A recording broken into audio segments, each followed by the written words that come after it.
The lion and the poor slave. A long time ago, in a faraway land, there lived a poor slave named Androcles. His master was very cruel, and every day Androcles had to work from morning until night with little food and no kindness. At last, Androcles could bear it no longer. One night, while everyone slept, he slipped away quietly and ran into the forest, hoping to find freedom. The forest was dark and full of strange noises, but Androcles felt happier there than in his master's house. He found a small cave where he decided to rest. Just as he was about to lie down, he heard a deep, rumbling growl. Out of the shadows stepped a huge lion.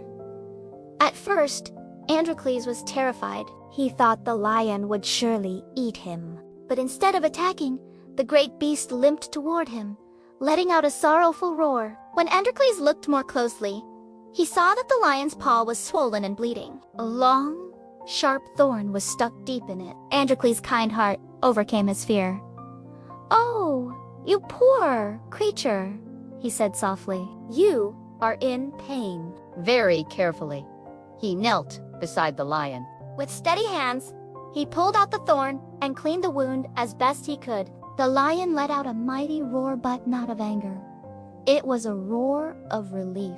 Then he gently licked Androcles' hand, as if to say, "Thank you." From that day, the lion and the slave became friends. For many weeks, Androcles lived in the cave with the lion. The lion would bring food from the forest, and the two shared their meals together. Androcles was no longer lonely or hungry, and he loved his new life. But one day, soldiers found Androcles and took him back to the city. Because he had run away, his master wanted him punished. In those days, runaway slaves were often thrown into the arena with wild animals. The people would gather to watch. On the day of his trial, Androcles was led into the great stone arena.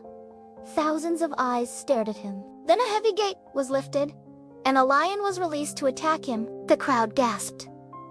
The lion bounded forward, its mane flying and its teeth bared. But as it drew near, the lion suddenly stopped. It looked closely at Androcles, then wagged its tail like a great cat. With a joyful roar, it rushed up not to harm him, but to greet him like an old friend. It was the very same lion whose paw he had healed.